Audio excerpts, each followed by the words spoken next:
Bismillahirrahmanirrahim. Assalamualaikum warahmatullahi wabarakatuh. Alhamdulillahi rabbil alamin.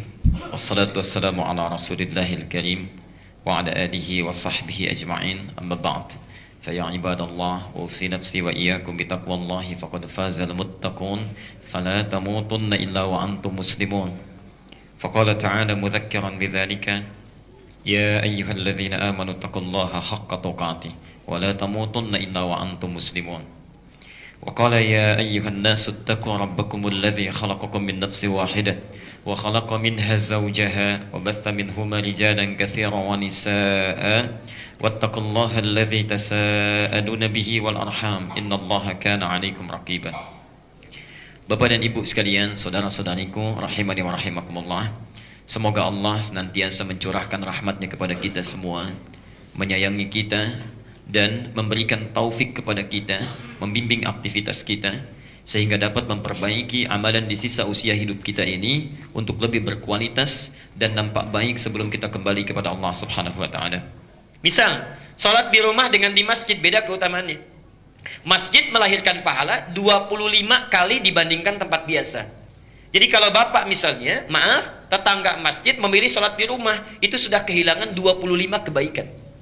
25 itu kata Nabi, jarak 1 ke 2, 2 ke 3, 3 ke 4, masing-masing 500 tahun. Di 1 ke 2 500 tahun, 2 ke 3 500 tahun, 3 ke 4 500 tahun, sampai ke 25. Jadi antum sangat lugi luar biasa kalau jadi tetangga masjid, tinggal beberapa langkah, tapi memilih untuk sholat di rumah atau di tempat biasa. Ayo berangkat ke masjid. Saking sayangnya kepada kita Allah, sampai langsung masjidnya ditetapkan di samping rumahnya. Masih nggak mau berangkat juga, Masya Allah. Karena itu Nabi saking kesalnya dikecam. Lebih baik dibakar saja katanya rumahnya ya. Abu Bakar pernah memberikan fatwa itu. Orang yang sengaja nggak mau ke masjid, menantang-nantang masjid ya, artinya melecehkan masjid maksudnya. Melecehkan masjid. Bukan kalau ada ini tetangga nggak ke masjid dipraktekkan. Bakar aja rumahnya. Nggak begitu. Ya. Dilihat dulu ini orang yang melecehkan masjid, menganggap masjid tidak ada nilainya ya. Kemudian memilih sholat di rumahnya walaupun dekat dengan masjid, itu seperti orang terbakar. Lebih baik dibakar rumahnya. Perbandingan ya. Nah yang ketiga adalah keutamaan masjid-masjid khusus seperti Masjidil Haram, yang kalau ibadah di situ Masya Allah itu sama dengan dapat pahala 100.000 kali dibandingkan masjid biasa. Misal tadi sholat subuh 2 rakaat, kalau di Masjid Al-Ihsan kita dapatkan sholat, tunaikan dengan baik, pahalanya 1. Di Masjidil Haram kita sholat itu sama dengan 100.000 kali sholat tanpa henti. Saya mau tanya, bisa nggak konsisten selama seminggu salat subuhnya di masjid terus? Selama seminggu? Bisa? Sebulan?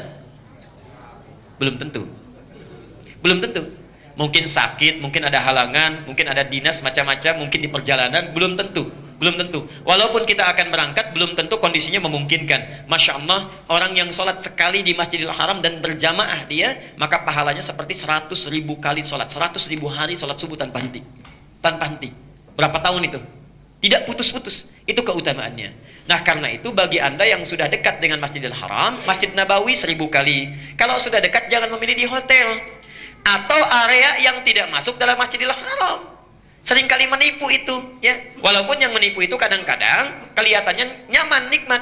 Baru keluar hotel, aduh Masya Allah ya, kalau saya hotelnya di Zam-Zam, sholatnya mudah lagi. Begitu keluar langsung ada garis merahnya, safnya langsung Masjidil Haram. Padahal itu bukan saf masjid.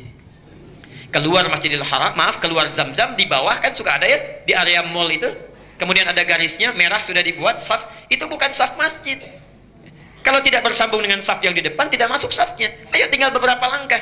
Jadi kalau ada orang umrah, orang haji, sholatnya kemudian tetap di mall, apalagi memilih di hotel, nggak ke masjid, itu sama nilainya dengan orang yang sholat di Al-Ihsan. Ya.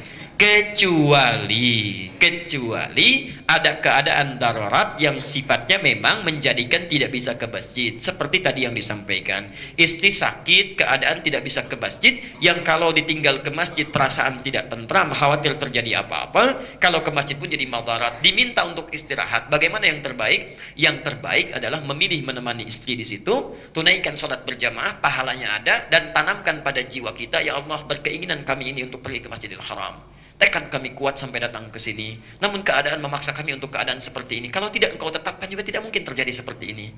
Kalau sudah ada keinginan seperti ini juga belum engkau berikan pahalanya, dengan cara apa lagi hamba bisa bermunajat kepadamu? Masya Allah, sholatnya dapat pahala, keinginan kuatnya untuk sholat di Masjidil Haram pun dapat pahala. Karena orang yang merencanakan kebaikan, berniat baik, belum sempat dilakukan, itu pun sudah ada satu pahalanya.